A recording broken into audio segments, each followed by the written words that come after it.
하나님의 은혜와 긍휼이 오늘 이 자리에 나와 함께 예배하는 여러분의 삶과 발걸음 가운데, 가정 가운데 충만하기를 간절히 소원하고 또한 선포합니다. 2024년도를 맞이하면서 2024년도 주제, 우리 표가 뭐라고요? 하나님이 주시는 복을 누리는 인생. 하나님이 주시는 복을 누리는 인생이 되기를 간절히 소원하고 축복합니다. 그런 의미에서 당분간은 하나님이 주시는 복이 무엇인가, 성경에서 말하는 복이 무엇인가, 그래서 복에 관련된 메시지를 가지고 우리가 함께 집중하여서 시리즈로 이렇게 나누어 보려고 합니다. 특별히 오늘 시편 1편 1절에는 이렇게 시작합니다. 복 있는 사람은, 이렇게 이야기하죠. 복 있는 사람. 여기서 말하는 복 있는 사람은 누구인가 우리가 한번 살펴보려고 하는데, 여기 있는 복 있는 사람이라 라고 이야기할 때 히브리어로 뭐라고 써있냐면 아쉐르 이렇게 표현되어 있어요. 아쉐르. 이 말은 뭐냐면 오 복 있는 사람아, 이런 표현이에요. 그러니까 여기서 말하는 복 있는 사람은 하면서 이런 부정적인 표현이 하나 나오고, 또 복 있는 사람은 이런 사람입니다 라고 2절에서 긍정적으로 이런 복 있는 사람이 이런 사람이에요 라고 얘기를 하는데, 이거를 우리가 잘못 이해하면 복 있는 사람이 되려면 이렇게 해야 된다, 복 있는 사람이 되려면 이렇게 하면 안 돼, 이런 의미가 아니라 여기서 말하는 복 있는 사람은 이미 오 복 있는 사람아, 이런 의미예요. 그러니까 이거를 조금 더 이해하기 쉽게 설명하면 이런 거예요. 우리가 연초에 우리 복습하는 의미에서 또 이것이 같이 연결되어지니까 우리 한번 생각해 보죠. 우리 송구 영신 예배 때 선포됐던 말씀이 무엇입니까? 하나님의 바램, 민수기를 통하여 어떤 메시지가 선포됐죠? 하나님께서 모세에게 이제 내 백성을 축복하라, 내 백성을 축복하라. 근데 이거를 누구를 통하여요? 아론을 통하여, 아론의 아들들을 통하여, 그 제사장을 통하여 이제는 이 복이 선포되길 원한다. 나는 내 백성을 축복하길 원하고 내 백성을 향하여 내 얼굴을 향하여 그들을 긍휼히 여기며 그들을 구원하며 그들을 돌보며 지키기를 원한다. 이 축복의 메시지를 이제는 아론을 통하여, 이 제사장을 통하여 계속해서 선포되기를 원한다, 이렇게 말씀하셨어요. 기억하시죠? 자, 제사장을 통하여 이 복이 선포되는데, 여러분 여기서 우리가 기억해야 될 건 뭐냐면 우리의 대제사장 되시며 우리의 제사장 되시는 분이 계세요. 그분은 누구입니까? 바로 예수 그리스도시죠. 그분이 우리를 위하여 십자가에 죽으심으로 이제는 완전한 완벽한 구원의 은혜를 이루셨어요. 그 예수 그리스도로 인하여, 예수 그리스도를 통하여 우리는 구원의 은혜를 입었고 이제는 하나님의 자녀가 되었다라는 거예요. 하나님의 백성이 되었다라는 거예요. 그 자체가 우리에게 이제는 복된 사람, 복 있는 사람의 자리로 들어서게 됐어요. 왜 그렇습니까? 하나님은 누구를 복주기를 원하세요? 누구를 축복하기를 원하세요? 내 백성을. 그래서 우리가 지난주에 이어서 나눴던 말씀은 무엇입니까? 시편 24편. 문들아 머리 들어라. 여기서 말하는 문은 무엇입니까? 하나님을 향하여 이제는 진정한 왕으로 맞이하는 그 신령마다 그 마음의 문을 활짝 열고 왕이신, 진정으로 우리의 왕이신 그 하나님을 맞이하는 그 백성들을 향하여, 그 하나님의 자녀들을 향하여 너희의 굳게 닫혔던 그 심령의 문을 열고 이제는 왕이신 하나님을 맞이하라는 거 아닙니까? 그 왕이신 하나님을 맞이하고 왕이신 하나님을 믿고 섬기며 그 백성으로 이제는 살아가는 그 백성들 가운데 하나님이 복 주신다는 거죠. 그들의 인생을 책임져 주신다는 거죠. 그러니까 여기서 이제는 연결해서 10편 1편 1절에 복 있는 사람은 오, 복 있는 사람아! 이거예요. 이미 전제된 거예요. 이제 하나님의 자녀되고 하나님의 백성되고 구원받은 이 하나님의 자녀들아, 오 복된 인생아, 이런 거예요. 아직도 별로 실감이 안 나요? 그럼 좀 이렇게 얘기하면 실감이 날까요? 요즘 뭐 이렇게 누구 자녀로 태어나기 뭐 이런 거 있는데, 유재석 자녀로 태어나기, 아니면 이재용 자녀로 태어나기. 내가 태어났는데 내 아빠가 아주 부자예요. 이재용. 와, 좋아요 안 좋아요? 좋겠죠. 이제 조금 끄덕여지네요. 내가 태어났는데 내 아빠가 아주 유명 연예인 유재석이에요. 그럼 좋아요 안 좋아요? 와, 좋아요. 그것처럼 여기서 말하는 복 있는 사람은 복 있는 사람이 되려면 이렇게 해야 돼가 아니라 이미 너는 복 있는 사람이라는 거예요. 복된 사람이라는 거예요. 어떻게 그렇게 복 있는 사람으로 지금 태어났다는 거예요? 복 있는 사람이 됐다는 거예요? 하나님의 구원으로 인하여, 하나님의 백성됨으로 인하여, 하나님의 자녀됨으로 인하여 그런 구원함을 입었다라는 것을 선포하는 거예요. 그런 마음으로, 또 그런 관점에서, 그런 시점에서 오늘 이 말씀을 우리가 나눠보기 원합니다. 오늘 이 시편의 말씀을 두 번에 나눠서 우리가 같이 나눌 거예요. 그래서 오늘은 1절과 2절을 통하여 복 있는 사람아, 또 복 있는 사람아, 너희는 복 있는 사람인데, 그럼 이 복 있는 사람은 복 있는 사람답게 살려면 하나님이 주신 복을 누리는 사람은 어떤 사람인가? 그런 관점에서 오늘 1절과 2절을 나눌 거고, 다음 주에는 또 그런 사람은 시냇가의 신비나무와 같은 그런 복이 어떤 복인지 우리가 함께 두 번에 나눠서 이 말씀을 나누어 보려고 합니다. 자, 그러면 복 있는 사람은, 구원받은 사람은, 하나님의 백성은, 하나님의 자녀는 그 사람이 누구예요? 우리잖아요. 그럼 우리는 어떻게 살아야 하는가? 이 복을 누리는 인생은, 하나님 주신 복된 인생 가운데 나아가는 사람은 과연 어떻게 사는 게 그렇게 답게 사는 건가? 오늘 이 말씀을 통해 나눠보기 원하는데, 첫 번째로 이야기하는 것이 무엇입니까? 좀 부정적인 의미에서 악인의 죄를 따르지 아니하며, 죄인들의 길에 서지 아니하며, 오만한 자들의 자리에 앉지 아니하며, 이렇게 이야기합니다. 세 단계로 나눠서 이야기하죠. 악인의 죄를 따르지 아니하고, 죄인들의 길에 서지 아니하며, 오만한 자의 자리에 앉지 아니하고. 자, 이걸 세 단계로 나눠서 이야기하지만 결국 이거는 뭐예요? 같은 이야기예요. 같은 의미를 확장시켜서 이야기하는 거예요. 그러니까 성경에 보면 가끔 동일한 표현, 똑같은 표현을 쓸 때도 있지만 그때는 진짜 강조하는 거, 똑같은 말을 여러 번 반복하는 거.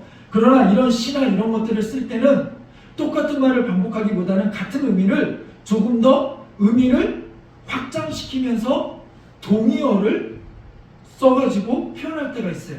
오늘의 본문이 그런 의미예요. 악인, 죄인, 오만한 자, 다른 단어를 썼지만 결국 이거는 뭐예요? 똑같은 말이에요. 무엇과 대조되는 표현입니까? 복 있는 사람, 구원받은 사람, 하나님의 백성과 대조되는 거예요. 그러니까 여기서 말하는 악인은 단순히 윤리적으로, 도덕적으로 나쁜 사람, 그런 의미가 아니라 하나님의 백성이 아닌, 구원받지 아니한 그 마음에 하나님 두기를 싫어하는, 하나님의 말씀을 따르지 아니하고 그 말씀을 그 마음에 두기 싫어하는 그러한 백성들, 하나님의 백성이 아닌 그들과 구별되는 거죠. 세상과 구별되어지는 거죠. 그렇게 하나님을 믿지 않는 악인들은, 죄인들은, 하나님을 거부하는 사람들은 어떻게 산다라는 거예요? 죄를, 그 악인들의 꾀를 따르지 않냐며 그들의 생각은 다 하나님과 거부되어지는, 하나님의 뜻을 저버리는, 자신의 인생에 자신을 중심으로 해서 자신이 기준이 되어서 살아가는 인생들이라는 거죠. 그 기준이 어디에 있습니까? 하나님의 말씀에 있지 않냐고 하나님의 뜻에 있지 않냐고. 그래서 사사기의 말씀에 보면 사사기 제일 마지막을 어떻게 매듭 짓습니까? 그들이 그 마음에 하나님 두기를 싫어하고 자기 소견에 옳은 대로 행하더라. 이렇게 말해요. 자기 소견에 옳은 대로. 그 말은 뭐예요? 하나님의 뜻이 중요하지 않아요. 하나님이 뭐라 이야기하는지 중요하지 않아요. 뭐가 중요해요? 내 소견, 내 뜻, 내 보기에 좋은 대로. 근데 이것이 바로 죄악의 시작이에요. 선악과를 따먹지 말라고 할 때 그 선악과를 보고 어떤 마음이 들어요? 먹음직하고 보암직하고. 그것들을 볼 때 그런 생각들이 든다는 거예요.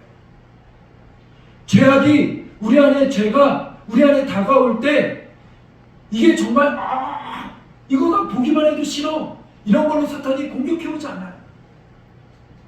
우리를 혹할 만큼 그러한 유혹으로 우리의 생각을 확 빼앗을 만한 그런 마음으로 우리를 유혹한다는 거예요. 그런 악인의 깨가 우리에게 되게 합리적으로 느껴지고 보암직하고 먹음직하고 그럴싸하게 느껴진다는 거예요. 그렇기 때문에 우리의 생각을 빼앗길 수 있어요. 그런데 그런 생각에서 빼앗기지 말라는 거예요. 그런 생각을 자꾸 마음에 두지 말라는 거죠. 그런 죄인들의 길에 서지 아니하며 이제는 생각에서 넘어서서 그것을 행하는 일로 하지 말라는 거예요. 악을 행하지 말라는 거죠. 그 다음에 뭐라고 이야기합니까? 오만한 자들의 자리에 앉지 아니하며. 우리가 그런 말 있죠. 한 번이 어렵지 두 번, 세 번은 쉽다. 한 번 죄인들의 길에 서는 게 어렵지 그 길에 한번 서고 나니까, 죄를 행하고 나니까 그 다음에는 어떻게 해요? 아예 그 자리에 주저앉아 거기에 그냥 자리 피고 그 사람들과 똑같이 동화되어지는 거죠. 그래서 우리가 가끔 그런 표현 쓰잖아요. 아예 자리 깔았네. 자리 깔았어. 악한 일에 이제는 동화돼가지고 그냥 거기에 주저앉아서 거기에 살고 있는 거죠. 악한 자리에 살고 있는 거죠. 이제 하나님을 떠난 그런 삶의 자리에 하나님이 없는 것처럼 살아가는 거죠. 그런데 하나님의 백성들은 하나님 백성답게 산다는 것은 구별된 삶인 거예요. 구별되게 살아야 된다는 거예요. 구별은 뭐예요? 하나님께 속겠다라는 거예요. 그래서 우리가 성전, 성막, 하나님을 위하여 예배하는 그것에 관련된 물건들을 뭐예요? 구별되다라고 이야기하는 거 아닙니까? 그것처럼 그 하나님이 오늘 우리를 하나님의 백성 삼으셨고 하나님의 자녀 삼으셨어요. 그러니까 그 백성답게 산다는 것은 구별되게 사는 거예요. 무엇과요? 세상의 방식. 그 세상은 하나님을 거부하고 하나님을 밀어내고 하나님 없이 살아가려는 그 세상. 그 세상을 오늘 시편에서 뭐라고 얘기해요? 악인의 꾀를 따르지 아니하며 악인들의 꾀라고 이야기해요. 죄인들이 가는 그 길이라고 이야기해요. 죄인들이 행하는 그 길이라고 이야기해요. 그리고 오만한 자들의 자리라고 이야기해요. 이 자리는 하나님이 없는 자리예요. 하나님이 없는 그 자리에 하나님이 기뻐하시겠습니까? 그렇지 않죠. 그 자리에 우리는 서면 안 된다라는 거예요.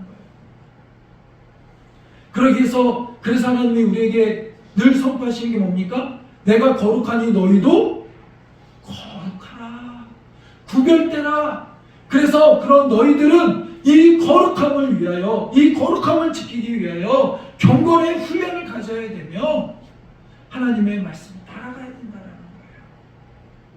너희는 이 세대를 본받지 말며.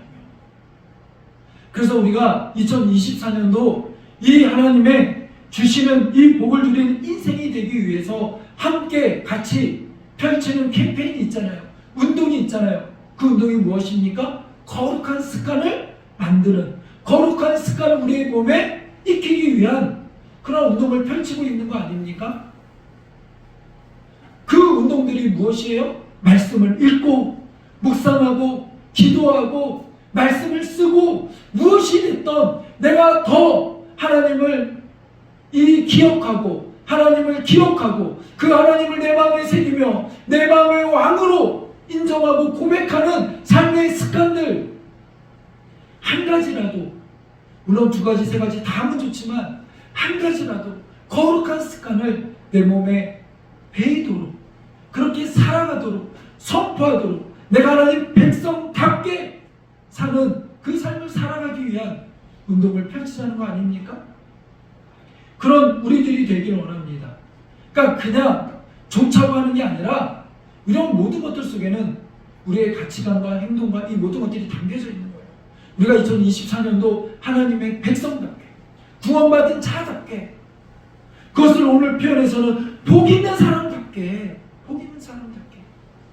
그 하나님 주신 복을 누리는 사람답게 살려면 우리는 이 세대를 본받지 말고 악인의 꾀를, 악인의 생각을, 하나님이 기뻐하지 않는 생각을 우리의 생각 속에 떨쳐버리고 이제는 그 길을 서지 아니하며 그 길을 따르며 행하지 아니하며 그 길을 부러워하지 않는 인생이 되길 원합니다.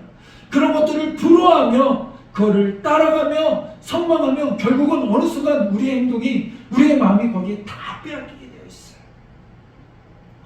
그러지 않는 우리들이 되기를 간절히 소원합니다. 그러기 위하여 이제는 복 있는 사람답게 사는 인생은 어떤 것입니까? 2절에 이렇게 이야기합니다. 오직 여호와의 율법을 즐거워하여 그의 율법을 주야로 묵상하는도다. 아멘. 여호와의 율법을 즐거워하여. 그죠? 그래서 우리가 소요리 문답 제1문 1답 여러분 기억하십니까? 우리 인생의 목적은 무엇인가? 우리 인생의 본질은 무엇인가? 너 인생의 본질이 뭐야? 라고 물을 때 그 답은 무엇입니까? 그 성경적인 해답은 무엇입니까? 하나님께 영광을 돌리며 그분을 즐거워하는 것, 하나님을 즐거워하는 것, 우리 인생 가운데 여호와의 율법을 즐거워하는 것, 그것이 복 있는 사람, 구원받은 사람, 하나님의 백성, 하나님의 자녀답게 살아가는 인생이라는 것입니다. 우리가 가끔 보면 이렇게 사람들이 요즘은 지하철이나 뭐를 타고 가더라도 때로는 이렇게 보면 이렇게 각자의 핸드폰을 가지고 이렇게 귀 이어폰을 끼고 이렇게 봅니다. 그러다 보면 어떤 사람이 혼자 막 킥킥거리고 웃을 때가 있어요. 저 사람 왜 웃지? 보면 다 핸드폰 보고 뭘 혼자 보고 있으면 막 웃어요. 그 모습이 즐거워하는 거예요. 즐거워요. 그 핸드폰에 무언지는 모르지만 그걸 보면서 즐거워하니까 막 웃고 웃음이 그 안에서 찐 웃음이 터져나오는 거 아닙니까? 그게 하나의 모습이에요. 그래서 우리가 여호와를 즐거워한다는 것, 여호와의 율법을 즐거워한다는 것은 말씀을 읽으면 우리 안에 그 기쁨이 터져나오는 거예요. 그 안에 희열이 터져나오는 거예요. 하나님의 말씀, 꿀송이보다 더 단 그 하나님의 말씀, 그것을 우리가 깨닫는 그런 은혜가 있기를 원합니다. 말씀을 깨닫는 은혜가 있어야 이 기쁨의 자리로, 즐거움의 자리로 나아갈 수 있는 거예요. 그래서 우리가 말씀을 읽을 때, 말씀을 들을 때 우리 안에 무엇이 중요합니까? 성령 하나님께 의지하여 기도하는 게 중요해요. 하나님, 이 말씀을 들을 때 깨닫는 은혜가 있게 해주세요. 이 말씀을 들을 때 내가 이 말씀을 이제는 내 마음에 새기며 이 말씀이 살아 운동력이 있어 내 삶에 이제는 부딪힘이 있게 해주세요. 불편함이 있게 해주세요. 그리고 이 불편함 속에 승리의 기쁨을 맛볼 수 있는 은혜가 있게 해주세요. 그것을 위하여 여러분 기도해야 돼요. 그리고 그런 이 역사가 일어나는 현장이 어디입니까? 예배 현장이에요. 그래서 우리가 예배에 대하여 이야기할 때 제일 많이 이야기하는 성경 구절이 있잖아요. 요한복음 4장. 신령과 진정으로 예배할지어다. 이 신령과 진정이 뭐예요? 영으로 예배한다는 거 아닙니까? 영? 여기서 말하는 이 영이 뭐예요? 하나님 우리를 영의 존재로 만드셨고 하나님도 영이세요. 그 영과 영이 교통하는 은혜.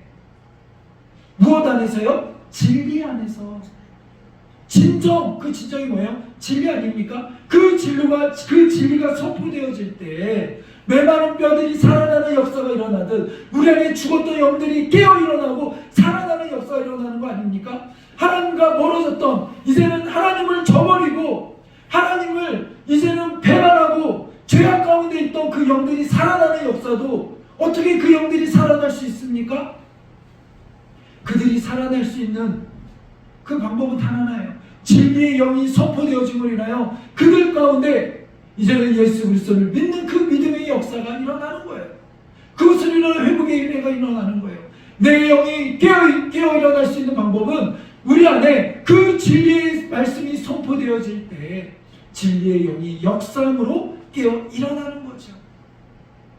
그렇게 그 말씀을 인하여 우리는 즐거워하는 인생, 그 인생을 누리는 그 희열은 누구만 누릴 수 있어요? 하나님의 백성. 그것을 누리는 인생이 바로 뭐예요? 복된 인생이라는 거예요. 복된 인생은 이 희열을 느껴야 된다라는 거예요. 이제는 우리가 한 차원 더 그것을 깨닫는 은혜가 있기를 간절히 소원하고 축복합니다. 그러면서 그의 율법을, 즉 하나님의 율법을 주야로 묵상하는 자로다라는 거예요. 여기서 이 묵상하다라는 단어는 단순히 큐티하다 이런 의미가 아니라 우리의 일상적인 전인격적인 모든 것을 포함하는 거예요. 우리의 삶의 영역을 전체를 포함하는 거예요. 그러니까 더 쉽게 이야기하면 늘 일상 속에서 하나님께 묻다 이런 의미예요. 우리의 모든 일상을 하나님과 함께하다 이런 의미예요. 그러니까 즉 다시 말해서 하나님의 말씀을 내 모든 일상 속에서 하나님께 물으며 하나님과 동행하며 그 삶을 기준을 삼아 적용하며 살아가는 인생이다라는 거예요. 이와 같은 인생의 대표적인 대조되는 인생이 둘이 있습니다. 그건 누굽니까?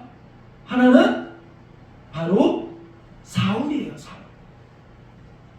성경 역대상 10장에 보면 사울에 대하여 뭐라고 이야기하냐면 사울이 여호와께 묻지 아니하였다라는 표현이 여러 번 나와요.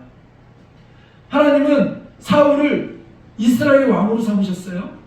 근데 그를 왕으로 삼을 때 하나님의 의도는 무엇이었습니까? 이스라엘에게 왕을 주실 때 의도는 무엇이었어요? 그 왕이 하나님의 성품으로 하나님을 대리하여 하나님의 뜻을 백성들 가운데 드러내도록 하나님의 뜻대로 그들을 이끌기 위한 왕으로 그들을 세웠어요. 아니 그들이 아니라 그 왕을 세우셨어요. 이스라엘의 왕으로 세웠어요. 그래서 왕은 오직 하나님께 물으며 하나님의 뜻대로 이스라엘 백성을 다스리면서 하나님의 성품이 드러나도록 이스라엘 백성들이 그 왕을 보면서 하나님을 깨닫고 알 수 있도록 하나님의 은혜와 긍휼을 깨달을 수 있도록 누릴 수 있도록 그 복을 누릴 수 있도록 하나님은 세팅하셨어요. 그래서 그 왕은 다른 마병이나 다른 인간적인 다른 것들을 의지하지 말고 누구를 의지하도록요? 하나님만 의지하도록 하셨어요. 그래서 모든 일이 있을 때마다 어려움이 있을 때마다 이방 나라를 의지하지 말고 헛된 이방 나라에서 도움을 구하지 말고 오직 누구에게요? 하나님께 나와 기도하며 하나님께 묻도록 하셨어요. 그런데 사울은 그걸 했다는 거야, 안 했다라는 거예요? 안 했다라는 거예요. 하나님께 묻지 아니하고 그 율법을 주야로 묵상하지 아니하고 악인의 꾀를 따르며 죄인들의 길에 서며 오만한 자들의 자리에 앉는 그런 왕이 되었다라는 거예요. 하나님과 전혀 상관없는 왕이 되었다라는 거예요. 그는 이스라엘의 왕으로 세워졌지만 정작 그의 삶은 하나님과 전혀 상관없는 인생이 되었다라는 거예요. 그러나 다윗은 어땠습니까? 하나님께 묻되 어떤 일이 있을 때마다 다윗은 하나님께 물었다라고 성경은 말하고 있어요. 이 대조 속에 우리가 깨달아야 될 것은 무엇입니까? 하나님이 오늘 우리에게 말씀하시는 것은 무엇입니까? 하나님의 백성은 하나님의 자녀는 하나님께 묻는 사람이라는 거예요. 하나님께 물어야 된다라는 거예요. 복 있는 인생은, 하나님이 주시는 복을 누리는 인생은 어떤 인생이라고 성경은 말하고 있습니까? 하나님께 물어야 된다라는 거예요. 그 하나님께 묻는다라는 의미가 무엇입니까? 하나님이 우리에게 말씀하시는 이 말씀을 가지고 기도하며 씨름하며 나아가는 거예요. 내가 내 마음대로 다 결정하고 내가 내 뜻대로 내 좋을 대로 다 행하고 그거 아니에요. 우리는 때로는 교회 안에 있으면, 교회 일을 하면 우리는 다 선한 것이라고 생각해요. 그러나 그렇지 않습니다. 성경은 교회 안에 있고 주의 일을 한다고 다 하나님은 선하다라고 인정해 주지 않으세요. 의인이라고 인정하지 않으세요. 그래서 예수님 어떤 비유를 드세요? 나중에 마지막 때 심판의 때 뭐라고 얘기하면, 내가 주의 이름으로 이것도 하고 이것도 했는데요, 나도 모른다. 그건 무슨 말입니까? 결국은 그것을 빙자하여 내 뜻대로 내 멋대로 내가 좋은 대로 행했다는 거 아닙니까? 그 대표적인 예가 누굽니까? 또 엘리 제사장의 아들들 아닙니까? 그는 제사장의 일을 해요. 제사장이만 함께 제사를 드리는 일이니까, 백성들의 죄를 대신하여 가는 거니까 이것만큼 확실한 의의 길이 어디 있습니까? 하나님의 일이 어디 있습니까? 하나님께 인정받는 일이 어디 있습니까? 라고 생각되지만 정작 실상은 어떻습니까? 하나님의 뜻대로 행하지 아니하고 자기 좋을 대로 자기 멋대로 행한 거 아닙니까? 결국 하나님은 그들을 심판하셨어요. 무엇을 이야기합니까? 교회만 오간다고 되는 게 아니라는 걸 이야기하려고 하는 거예요.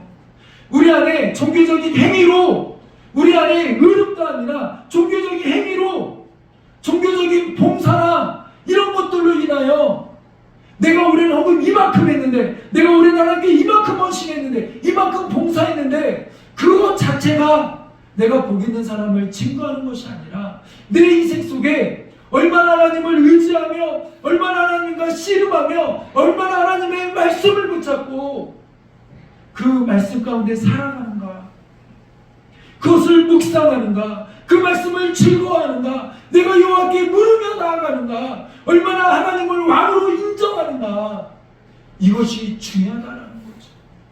이것이 없으면 그 모든 종교적인 행위는 아무것도 아니다라는 거예요. 내 직분이 장로인지 목사인지 안수집사인지 이게 중요한 게 아니에요.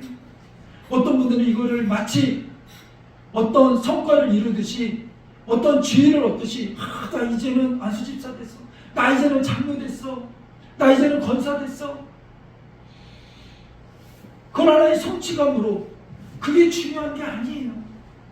그래서 그렇게 불러주지 않으면 기분 나빠하는데, 그보다 더 중요한 건 우리는 거룩한 성도로서, 거룩함으로 내가 거룩하니 너희도 거룩하라고 부르신 그 뜻을 깨닫고 그 뜻대로 살아가는, 그 이름에 걸맞게 살아가는 우리들의 삶이 더 중요한 거죠.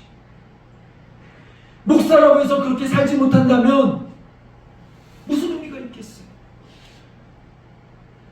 권사로서 그렇게 살아가지 못한다면, 장로로서 그렇게 살아가지 못한다면 그게 무슨 의미가 있겠어요? 우리에게 정말 의미 있는 삶의 포인트는 무엇입니까? 오늘 복 있는 사람, 구원받은 하나님의 자녀들은, 이제 하나님을 왕으로 보시는 우리들의 인생은, 우리의 인생 속에 그러기 때문에 그분의 말씀을 즐거워해야 돼. 이거를 즐거워해야지 복 있는 인생이 아니라, 구원받은 너희들의 인생은, 이미 복을 누리고 있는 너희들의 인생은 이 복을 온전히 누리기 위해서 너희들은 그 말씀을 묵상해야 돼. 그 말씀을 하나님께 나아가 우리의 인생을 물어야 돼. 하나님, 내가 지금 공부하고 있는데요, 하나님, 내가 내 인생 가운데 내 앞날이 보이지 않고 불안한데요, 하나님 어떻게 해야 합니까? 이제 결혼을 앞둔 이들이 있습니까? 어제도 결혼을 앞둔 한 이제 커플이 이제 와서 또 상담하고 기도하고 했는데, 그 인생 가운데 정말 물어야 될 것들은 무엇입니까? 하나님께 물어야죠. 하나님, 내가 이렇게 결혼하는데요, 하나님, 우리의 부부를 통하여, 우리들을 통하여 어떠한 가정을 꾸리길 원하시고, 우리의 인생들을 통하여 어떤 일들을 이루길 원하십니까? 내가 조금 있으면 이렇게 하나님 내가 권사로서 장로로서 인증을 받는데요, 직분을 받는데요, 하나님 어떻게 일들을 감당하기를 원하십니까? 하나님 내가 이제는 이렇게 2024년도 새로운 직장에서 하나님 이렇게 내 길을 인도하셨는데 여기서 어떻게 하기를 원하십니까? 하나님 나를 이렇게 이제는 승진시켜 주셨는데 이 승진의 자리로 나를 세우신 이유가 무엇입니까? 하나님 내가 오늘도 공부하는데요, 공부해야 될 이유가 무엇입니까? 내가 돈을 벌어야 되는 이유가 무엇입니까? 하나님 내 인생 가운데 나를 부르신 이유가 무엇입니까? 하나님 내가 생일을 맞이하여 사람들이 나를 이렇게 축복하는데요, 내가 이렇게 축복받으며 내 인생을 하나님 어떻게 해야 합니까? 누구에게 물어야 돼요? 우리 인생의 주인이신 하나님께 물어야 되는 거예요. 복의 주체이신 하나님께 물어야 되는 거예요. 우리를 부르신 누구에게요? 하나님께 물어야 되는 거예요. 그 인생이 복된 인생을 누리는 인생이고 복 있는 사람답게 사는 거예요. 오늘 말씀을 정리하려고 합니다. 복 있는 사람은 복 있는 사람이 되기 위해서 이렇게 해야 된다, 이렇게 해야 된다가 아니라 이미 우리에게 선포하고 계세요. 뭐라고요? 복 있는 사람아, 너 복 있는 사람아, 너 하나님의 백성아, 너 하나님의 자녀야. 보배롭고 존귀한 자녀야. 거기에 걸맞게 그렇게 하나님 백성답게 복 있는 사람답게 이제는 나를 즐거워하지 않을래? 나와 함께하지 않을래? 이제는 나와 너의 인생을 물으며 상의하며 우리 함께 가자. 함께 가자. 내가 네 인생을 책임져 줄 거야. 내가 너의 인생을 보호해 줄 거야. 내가 너의 인생을 끝까지 이끌어 줄 거야. 그것이 진정한 복 아니겠습니까? 그런 복된 인생이 오늘 우리라는 거예요. 우리라는 거. 여러분이라는 것입니다. 그 인생을 깨닫고 그 복된 인생답게 살아가는 우리들이 되기를 간절히 소원하고 축복합니다. 그 일을 위하여 이제는 우리 거룩한 습관을 만들어 갑시다. 신앙은 깨닫는 은혜가 있어야 돼요. 이 말씀을 통하여 깨달아야 돼요. 근데 깨닫는데 여기서 끝나면 안 돼요. 왜요? 깨닫는 다음에 우리의 삶이 그 깨달음의 습관으로 나가기 위해서 뭐 해야 돼요? 훈련해야 돼요. 그것이 거룩한 습관들이 우리 안에 몸에 배이도록 훈련해야 돼요. 2024년도 그 훈련을 해보자고요. 하나씩 하나씩 세워가자고요. 그래서 우리 이제는 하나님이 우리에게 주신 놀라운 복들을, 신령한 복들을 누리는 인생이 되기를 간절히 소원합니다. 그 발걸음들이 되기를 한 발 한 발 나가는 인생이 되기를 간절히 소원하고 축복합니다.